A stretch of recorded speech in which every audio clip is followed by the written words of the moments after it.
Hello friends, welcome to our YouTube channel. நம்ம இன்றைக்கி வீடியோவில் என்ன பார்க்க போகிறோன்னா, நம்ம கோயம்புத்தூரில் இருக்கிற டவுன் பஸ் ஸ்டாண்டு தான் ஃப்ரெண்ட்ஸ் பார்க்க போகிறோம். ஸோ இது எங்கே இருக்குது? நம்ம காஞ்சிபுரத்தில் இருக்க சும்மா பிரம்மாண்டமான டவுன் பஸ் ஸ்டாண்ட். வாங்க பார்க்கலாம்.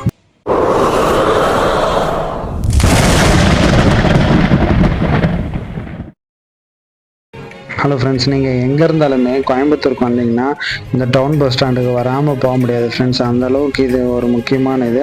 இங்கேருந்து தான் வந்து லோக்கலில் எல்லா இடத்துக்குமே போகிற பஸ்ஸஸ் இங்கே தான் கிடைக்கும். இப்போ நீங்கள் மருதமலைக்கு போகலனாலும் சரி, ஈஷாவுக்கு போனனாலும் சரி, நீங்கள் எங்கே போனனாலும் சரி, முக்கியமான ஸ்பாட்டுக்கு எங்கே போனனாலும் இந்த டவுன் பஸ் ஸ்டாண்டுக்கு வந்தால் தான் ஃப்ரெண்ட்ஸ் பஸ்ஸு கிடைக்கும்.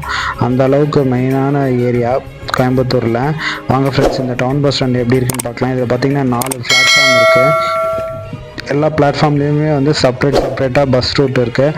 ஒவ்வொரு பிளாட்ஃபார்ம்லேயே ஒவ்வொரு டைப் ஆஃப் பஸ் போகும். ஃபார் எக்ஸாம்பிள், இந்த பிளாட்ஃபார்மில் வந்து ஈஷா பஸ்ஸஸ் எல்லாம் போகுதுன்னா அந்த பிளாட்ஃபார்ம் போனீங்கன்னா மருதமலை, ஸோ அந்த சைடு போனீங்கன்னா கிணத்துக்கடவு, அந்த சைடு பொள்ளாச்சி சைடு போகிற இது. அதே மாதிரி நிறைய காலேஜஸ் எல்லாம் இருக்குது. அந்த சைடெல்லாம் போகிறதுக்கு நிறைய பஸ்ஸஸ் இங்கே தான் ஃப்ரெண்ட்ஸ் எல்லாருமே வந்து ஏறுவாங்க. நீங்கள் எங்கே இருந்தாலுமே இங்கே தான் வரணும் ஃப்ரெண்ட்ஸ். சில நேரத்தில் வந்து உக்கடத்துலேயும் உங்களுக்கு பஸ்ஸு கிடைக்கும். ஆனால் வந்து நீங்கள் மெயினாக இங்கே தான் வர்ற மாதிரி இருக்கும். இப்போ நீங்கள் வந்து ஒரு ரயில்வே ஸ்டேஷன் போகிறீங்கனாலும் சரி, எங்கே போகணுன்னாலும் இங்கே தான் வரணும் ஃப்ரெண்ட்ஸ் பஸ் ஏறத்துக்கு.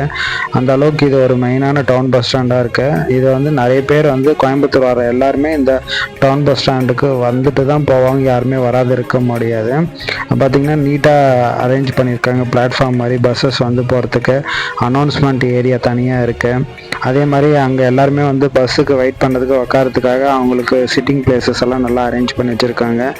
நிறைய நியூ பஸ்ஸஸுமே இங்கே ஆப்ரேட் பண்ணுறாங்க ஃப்ரெண்ட்ஸ். இப்போ வந்து ஸ்டாலின் அவர்கள் வந்து நியூ பஸ்ஸஸ் கொடுத்துருக்காங்க இல்லைங்களா. அது வந்து இப்போ இங்கே கோயம்புத்தூர்லேயுமே வந்து நிறைய நியூ பஸ்ஸஸ் வந்து இருக்குது. பார்த்திங்கனாலே தெரியும். அந்த பாருங்கள், அந்த ஓல்டு பஸ் இருக்குது இல்லைங்களா, அந்த இடத்துல வந்து நியூ பஸ்ஸஸுமே நிறைய இருக்குது. அதே மாதிரி இங்கே கோயம்புத்தூரில் வந்து ப்ரைவேட் பஸ்ஸஸுமே கொஞ்சம் ஈக்குவலாக, அது கவர்மெண்ட் பஸ்க்கு ஈக்குவலான ப்ரைவேட் பஸ்ஸஸுமே இருக்குது. நீங்கள் எங்கே போனாலும் உங்களுக்கு உடனுக்குடனே பஸ் இருந்துகிட்டே இருக்குது. நீங்கள் வந்து ஒரு ½ அன் ஹவருக்கு மேலே வெயிட் பண்ண தேவையில்லை ஃப்ரெண்ட்ஸ். நீங்கள் எந்த ஏரியாவுக்கு போனாலுமே அந்த அளவுக்கு ஷெட்யூல் பஸ்ஸு ரொட்டீனாக போயிட்டே தான் இருக்குது எல்லா ஏரியாவுக்குமே. அதனால் உங்களுக்கு வந்து இங்கே வந்தீங்கன்னா ஈஸியாக கிடைக்கும். அதே மாதிரி இங்கே பஸ் ஸ்டாண்டுக்கு அப்படியே ஸ்ட்ரைட் ஆப்போசிட் போனீங்கன்னா அங்கே வந்து காந்திபுரம் மார்க்கெட் இருக்குது ஃப்ரெண்ட்ஸ். அங்கே தான் வந்து பெரிய பெரிய சில்க்ஸ் எல்லாமே இருக்குது. பார்த்திங்கன்னா சென்னை சில்க்ஸ் நல்லா சொல்கிறாங்க இல்லைங்களா. இப்போ நம்மளுக்கு வந்து சென்னையில் வந்து டி நகர் வந்தீங்கன்னா எப்படி அங்கே எல்லாருமே பெரிய பெரிய ஷாப்பிங் மால்ஸு, கடைங்க எல்லாமே இந்த டி நகரில் ப்ரெசென்ட் ஆகிருக்கும்ல, அந்த மாதிரி இங்கே கோயம்புத்தூரில் இந்த காந்திபுரம் மார்க்கெட்டில் இங்கே தான் ப்ரெசென்ட் ஆகிருக்கு. நான் உங்களுக்கு அந்த ஆப்போசிட் ரோடில் அந்த சைடு போய் காட்டுறேன் பாருங்களேன். அப்படியே அந்த ஃப்ளைஓவருக்கு அந்த சைடு பார்த்தீங்கன்னாலே உங்களுக்கு தெரியும். அதுலேயுமே வந்து ஒரு துணிக்கடை தான் ஃப்ரெண்ட்ஸ். அந்த சைடு எல்லாமே கோயம்புத்தூரில் மேக்ஸிமம் வந்து துணிக்கடை ஜாஸ்தி ஃப்ரெண்ட்ஸ், ஜவுளி கடை. ஸோ அங்கே வந்து அதுக்கு டெக்ஸ்டைல் மார்க்கெட்டு, அதே மாதிரி எலக்ட்ரானிக்ஸ் மார்க்கெட்டு எல்லாமே அந்த சைடு தான் இருக்குது காந்திபுரம். இது நான் அப்படியே ஸ்ட்ரைட்டாக ஆப்போசிட் போய் அந்த சைடு ரோட்டில் காட்டுறேன் எப்படி இருக்குன்னு பாருங்களேன். இதுதான் வந்து என்ட்ரன்ஸ் ஃப்ரெண்ட்ஸ். இங்கே தான் பஸ் வந்து வெளியே வர்ற இடம். டவுன் பஸ் ஸ்டாண்டோட என்ட்ரன்ஸ் பாருங்கள்.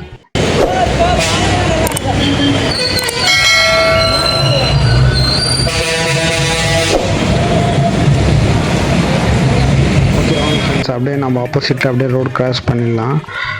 ஓகே, இப்போ நம்ம ரோடு கிராஸ் பண்ணி வந்துட்டோம். இங்கே பார்த்தீங்கன்னா இந்த விநாயகர் கோயில் இருக்கு இல்லைங்களா. இங்கே நிறைய பேர் வந்து இந்த விநாயகர் கோயிலை வந்து வழிபட்டுட்டு போவாங்க, சித்தி விநாயகர்னுட்டு. ஸோ அது ரோடு சைடே இருக்கிறதுனால எல்லாருமே வந்து இங்கே விநாயகர் தான் வணங்கிட்டு போவாங்க. எங்கே போகிறதா இருந்தாலும் பஸ் ஸ்டாண்டுக்கு வர பீப்புள்ஸ் எல்லாமே. இந்த மார்க்கெட் தான் ஃப்ரெண்ட்ஸ். இப்போ இந்த காந்திபுரம் மார்க்கெட் தான். இதுக்குள்ளே பார்த்தீங்கன்னா உங்களுக்கு ஃபேமஸ் ரெஸ்டாரண்ட்லேருந்து, அதே மாதிரி இது பார்த்திங்கன்னா கோயம்புத்தூர் ஃபேமஸ் கணபதி சில்க், இதுதான் கணபதி சில்க்ஸு. ஸோ அதே மாதிரி எல்லா ஃபேமஸான கடையும் இந்த மார்க்கெட்டுக்குள்ளே தான் இருக்குது ஃப்ரெண்ட்ஸ். இந்த இதில் தான் இது வந்து இப்போ நான் மார்னிங் வந்து ஒரு 8 o'clockன்றதுனால உங்களுக்கு அந்தளவுக்கு க்ரௌட் எதுவுமே இல்லை, கடை எதுவும் ஓப்பன் இல்லை. அது இல்லாமல் இன்றைக்கி வந்து சாட்டர்டே வேறு. சப்போஸ் நீங்கள் ஒரு வீக் டேஸில் வந்து ஒரு ஈவினிங் டைமில் வந்தீங்கன்னா இந்த ரோட்டில் நடக்கக்கூட முடியாது ஃப்ரெண்ட்ஸ், அந்த அளவுக்கு க்ரௌடாக இருக்கும். அதை நான் சொன்னேன் பார்த்தீங்களா, இப்போ எல்லா பெரிய பெரிய துணி கடைகள்லாம் இங்கே தான் இருக்கும். போத்தீஸு, ஸ்ரீதேவி டெக்ஸ்டைல்ஸு, கணபதி சில்க்ஸ் எல்லாமே இதுக்குள்ளே தான் இருக்கும். இந்த வீடியோ பிடிச்சிருந்தா மறக்காமல் நம்ம யூடியூப் சேனலை சப்ஸ்கிரைப் பண்ணி வச்சுக்கோங்க. இந்த வீடியோ உங்கள் ஃப்ரெண்ட்ஸ் அண்ட் ஃபேமிலிக்கு ஷேர் பண்ணுங்கள். தேங்க்ஸ் ஃபார் வாட்சிங் திஸ் வீடியோ. உங்கள் பொண்ணான கையை கொண்டு அந்த பெல்லில் தட்டிடுங்க. அவங்களுக்கு சப்ஸ்கிரைபர் 5-10 ஏறுனா அவங்க மனசு சந்தோஷப்படும்.